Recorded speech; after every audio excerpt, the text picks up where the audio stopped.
si en efecto la afirmación de Lévi-Strauss existe un significante cero, un significante de excepción que permite que se ejerza el pensamiento simbólico, es formulada en 1950, encuentra en la lectura clínica de Lacan lo que ahora llamaremos una prueba por la psicosis, que demuestra que efectivamente cuando ese significante falta, caduca en la psicosis, el pensamiento simbólico no puede funcionar ordinariamente, es decir, neuróticamente.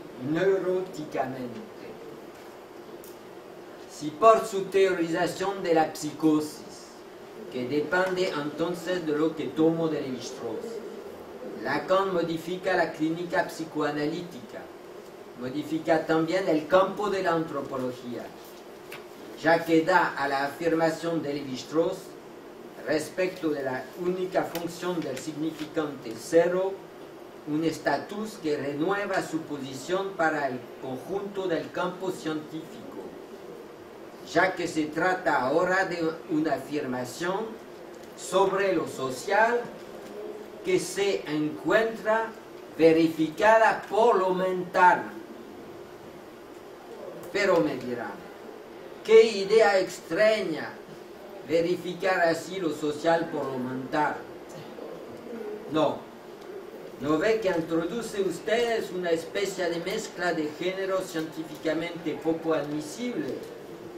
Para responder a esta pregunta, señalaré que esta curiosa idea no es realmente mía, ya que la enunció el mismo Lévi-Strauss en 1950. Lévi-Strauss escribió: entonces, es bien cierto que, en un sentido, todo fenómeno psicológico es un fenómeno sociológico, que lo mental se identifica con lo social, pero en otro sentido todo se revierte. La prueba de lo social, por su parte, solo puede ser mental.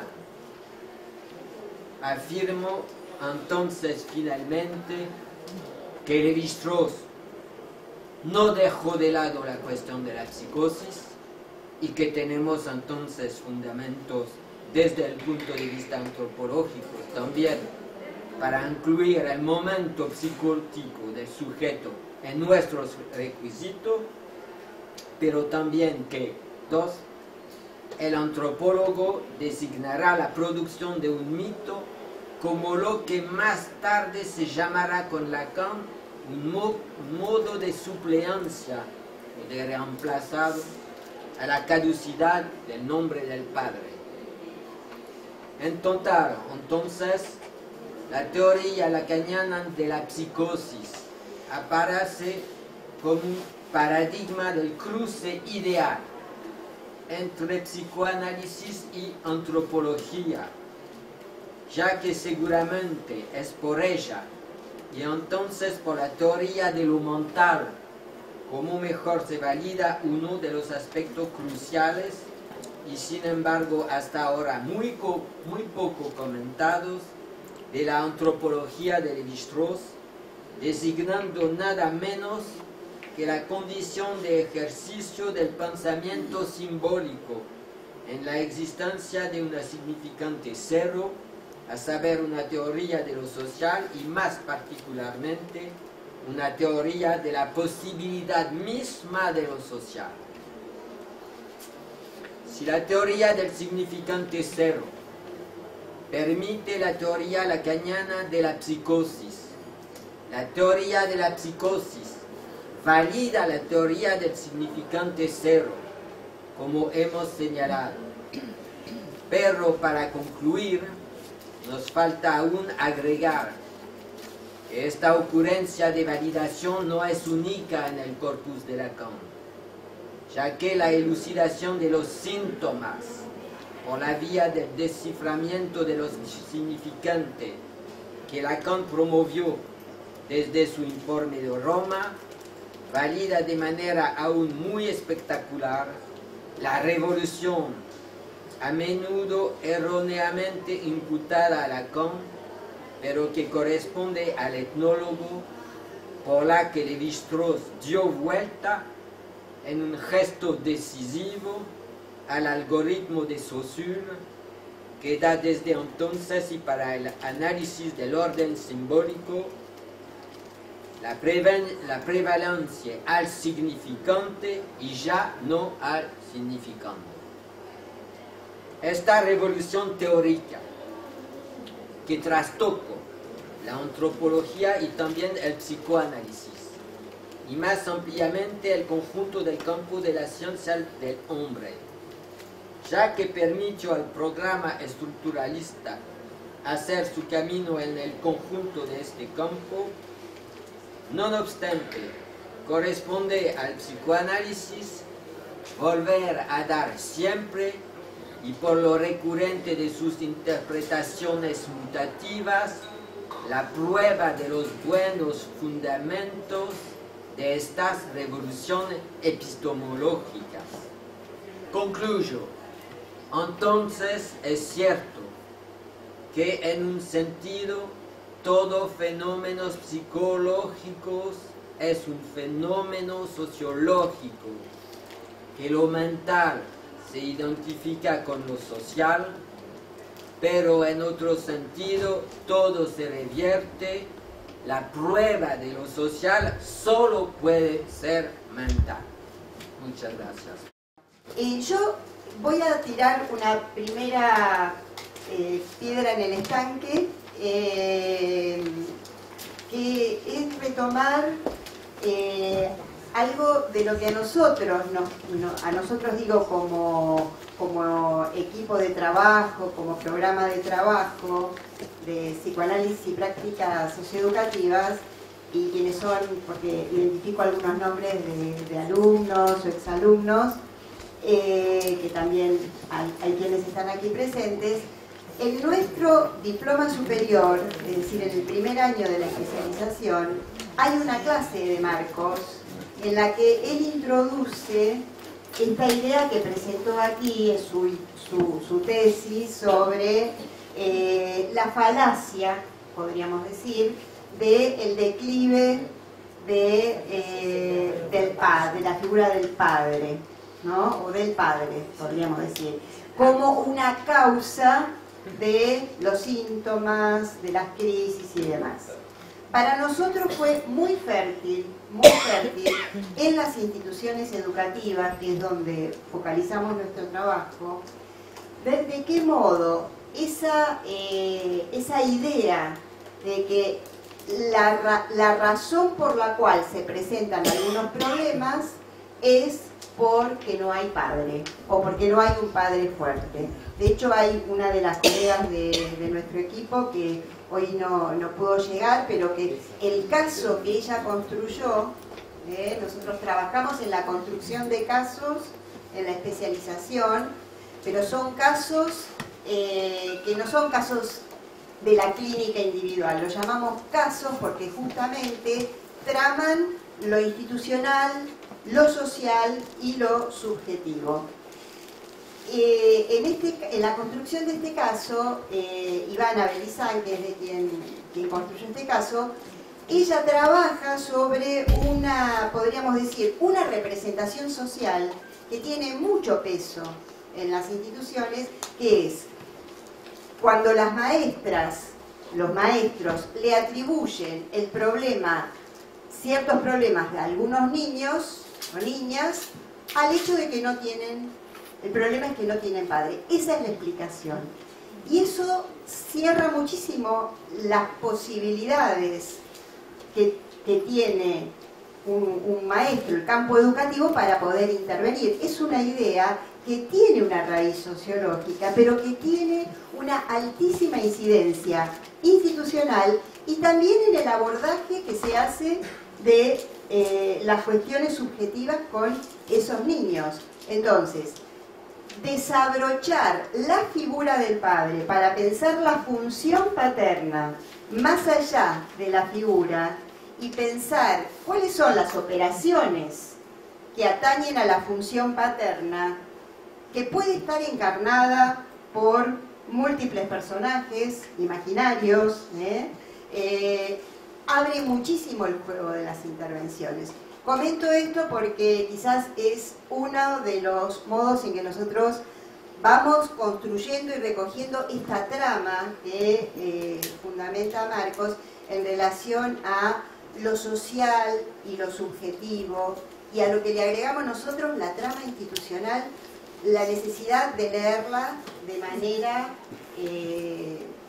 tramada, anudada. Bueno, abro el juego para que presenten sus preguntas, sus comentarios, sus reflexiones.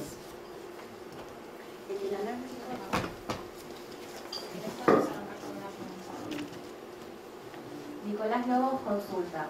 Me gustaría preguntarle a Marcos la definición de institución cero y si podría decirnos un ejemplo.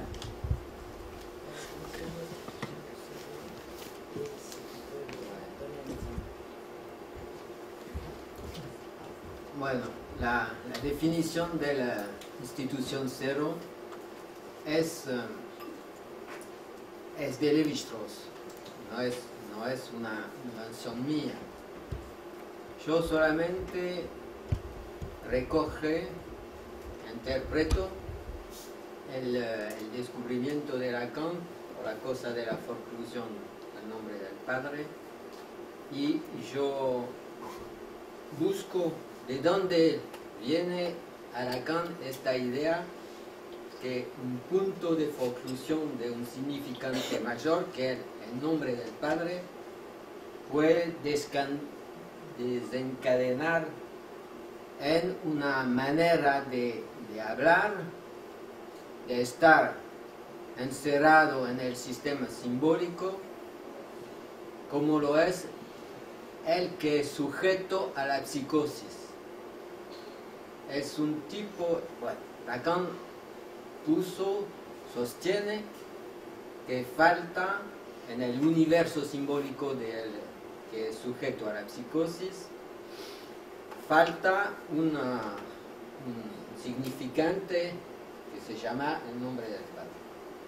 Y así he embrollado, es decirse, entre la teoría de Lévi-Strauss, que hay que es una teoría, no es realmente de Lévi-Strauss en realidad, viene de la lingüística de Nueva York, donde había, porque Lévi-Strauss estaba en Nueva York durante la Segunda Guerra Mundial y trabajó con los lingüistas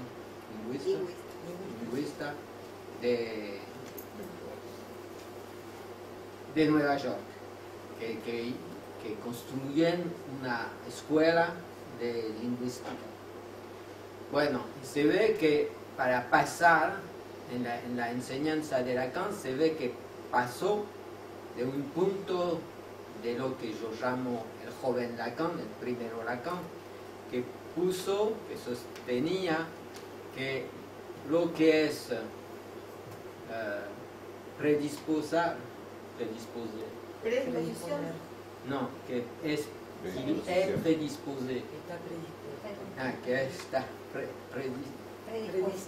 predispuesto a la psicosis o al delirio A2, son sujetos que viven en familia que están completadas con la ausencia del padre. Fue el primer Lacan que tenía esta teoría sociológica, porque la teoría de Lacan en esta época fue una teoría familialista, fue una teoría que trae de Freud, la familia. Y después pasó a otra teoría, que es que el sujeto no es el sujeto de la familia, el sujeto del inconsciente no es el sujeto de la familia, es el sujeto del lenguaje.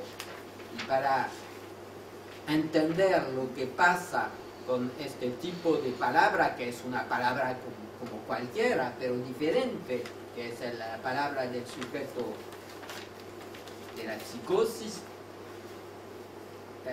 enfatiza el punto de la ausencia de la forclusión de este nombre del Padre. Y yo me fijo que en Lévi-Strauss había esta teoría, que es una teoría de Lévi-Strauss, que todos los universos simbólicos para funcionar necesitan un punto vacío de significado, pero que es suficientemente flotando para absorber el significado nuevo que surge siempre de las formaciones sociales. Bueno, es decir, que las instituciones cero se encuentran en el lenguaje bajo la forma de este significante a valor cero, que es un significante insignificante, sin significado, y que puede forjar la relación al real del sujeto. Es para decir que hay siempre este punto de vacío que existe únicamente para no tener significado fijo y que es flotante,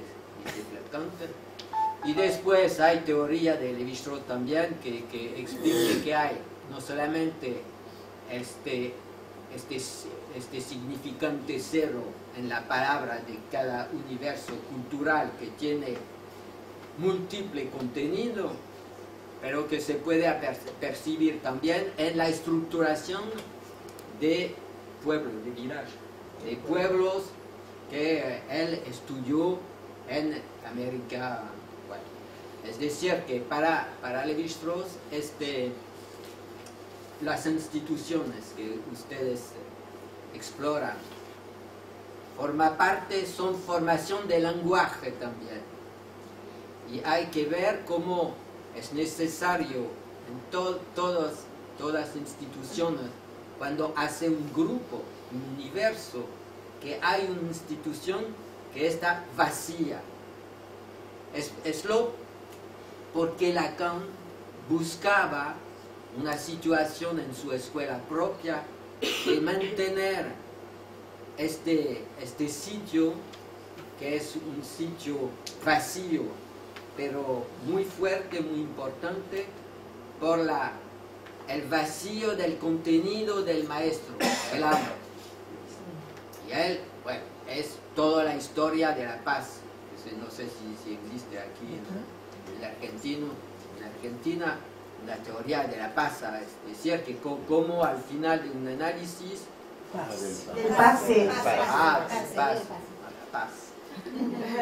del pase, y al final del análisis se desprende de es un significante sin significado. Bueno, hay múltiples ejemplos, y esos son ejemplos que hay en la clínica de Lacan y en la antropología de Lévi-Strauss, y todo esto se explica a partir de la teoría lingüística. Y repito que por Lévi-Strauss todas las instituciones son efectos, son parte del lenguaje. No es que la familia es afuera del lenguaje, es el lenguaje mismo. Es decir, que el sujeto del inconsciente no es el hijo de familia, es el hijo del lenguaje, y son inconscientes los dos, porque Lévi-Strauss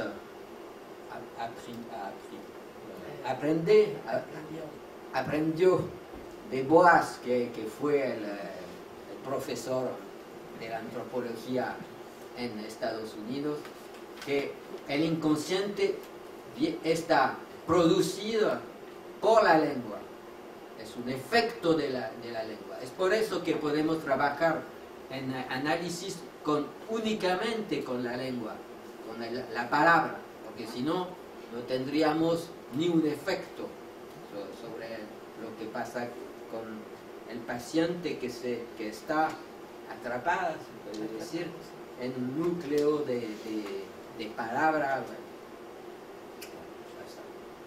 creo que es suficiente para entender más o menos lo que es. No sé cómo está traducido aquí, pero es una palabra clave de Lévi-Strauss, que hay universalidad del funcionamiento del pensamiento del ser humano. Es decir, eso, nada más que eso, es eso. Entonces es pensamiento. Cuando hablas sí, de espíritu en este contexto, es pensamiento. Es eso. Merci. No es espíritu de Ya, otro por mundo. eso quería aclarártelo. Gracias. Yo quería hacer una pregunta que tira más para el lado de las ciencias sociales convencionales, digamos. Justamente porque en la obra de Lévi-Strauss hay un reconocimiento importante de la deuda personal e intelectual de él respecto a las teorías de Freud. Incluso acá en Tristes Trópicos, estaba leyendo hoy, él habla de que dice concretamente que decidió dedicarse a la etnología después de conocer la obra de Freud. Y de Marx. Y de Marx, exactamente. Me pareció interesante rastrear un poco más en algo que por ahí para los que venimos del campo de las ciencias sociales reconocidas como tales, dónde se funda o cómo se fundó y cómo se extendió esa división o ese divorcio entre el psicoanálisis y las ciencias del hombre, cómo se fueron forjando esas espaldas mutuas que por ahí no son tan reconocibles a principios del siglo XX y que se van ensanchando con el curso del tiempo, ¿no? No sé si queda clara la pregunta. Sí, pero son cosas habría que hacer una investigación sobre el tema, cómo se constituye un campo intelectuales, con las universidades, las especialidades, porque en el tiempo de Lévi-Strauss no había, por ejemplo, Etnología, sí. o sociología, todos estaban Filosofía, claro. Había. Bueno, después hay una especialización. No sé si todo cabe adentro de esta explicación, pero lo que deberíamos hacer es estudiar cómo se hizo la separación. La separación de estos tipos de... Y seguro también que al final Lévi-Strauss toma distancia también con Freud, Lacan, etc. Y se volvió en lo que Lacan llamaba con un materialismo primario. Porque, bueno, todo este trabajo que yo desarrollo aquí es el momento donde Lévi-Strauss y Lacan fueran amigos, vamos a decir, o mejor dicho, donde Lacan tenía una pasión por Lévi-Strauss. Yo creo que Lacan tenía una transferencia mayor con Lévi-Strauss y puso claramente que es el equivalente de Fliess, Freud de Fliess, Lacan y Lévi-Strauss. Yo creo que toda la obra de Lacan, por una larga ambición, periodo, es una conversación con Lévi-Strauss. Es por eso que en el último libro que estoy desarrollando aquí, que es el periodo de los mitológicos de Lacan, que yo llamo el Lacan mitólogo. El Lacan mitólogo es el Lacan que quiere hacer una investigación gemela, se dice gemela a las investigaciones que Lévi-Strauss hizo en la América del Sur. Y es por eso que yo creo que, pero si Lacan siempre fue apasionado por Lévi-Strauss y todo, tiene una inmensa deuda a Lévi-Strauss. dijo a un momento, a Lévi-Strauss, yo le debo todo. Bueno, todo hasta un punto que yo voy a desarrollar, que es la separación de Lacan, digamos, a un momento donde produce lo que se llama el objeto A. No sé si ustedes aquí lo entienden. Pero fue un momento donde entraba Lacan en una posición del no todo, como la mujer no toda, niña, no todo. Bueno. Es decir, que la formación social no es toda simbólica. Y Lévi-Strauss buscaba a dar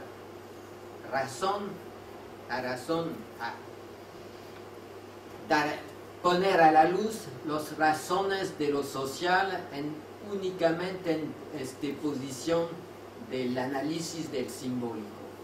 No hay resto, y en Lacan hay resto. Es decir, que se puede, no hay que confundir los dos, pero todo mi trabajo es de enseñar o mostrar, no sé cómo decir, situar precisamente cuáles son las relaciones de los dos. Y había un momento lévi-straussiano de Lacan, después de un momento sociológico, donde fue durkheimiano, o más bien de Le Play. Por ejemplo, Le Play, que es un sociólogo francés que no está muy conocido ahora, no sé si ustedes lo estudian, pero es un sociólogo muy bien de derecha, pero muy interesante también. Bueno, primero hay un Lacan sociólogo, después un Lacan lévi-straussiano, que se burlaba de lo que escribe antes sobre, por ejemplo, la caída del padre, el declive del padre, que es siempre lo que se dice en el campo psicoanalítico de hoy. Estamos en el mundo postmoderno, sin ritos, sin mitos, sin más simbólico, y por eso habría nuevos síntomas que buscan, que no van a encontrar seguro, porque no es así, y que es la posición dominante en el campo psicoanalítico de hoy, con quien no me peleo, pero discuto este tipo de... Porque cuando se dice estas cosas, por supuesto es muy de moda, que habíamos tenido este infernal, ¿cómo se llama? Zygmunt Bauman, el otro Zygmunt, que fue una catástrofe por los estudios, por las investigaciones. Bauman, la sociedad líquida, todo está líquido, y con el líquido no se puede hacer nada.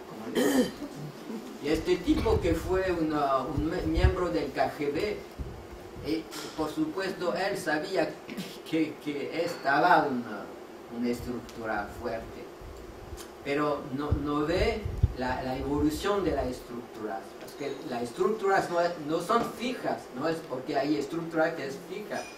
Hay una evolución en nuestro trabajo de investigación, no de ensayistas, es otra cosa. Los ensayos que hay que hacer, pero bueno, ensayos. Y hay que hacer investigaciones, porque yo llamo a un trabajo serio, sobre la evolución del malestar en la cultura, por ejemplo, que no hay que repetir sin cesar el Freud de 1929, pero bueno, hay una evolución. Hay estructuras, pero hay modificación de lo que Lacan llamaba el envuelto, la envoltura formal del síntoma. La envoltura formal del síntoma. Exacto.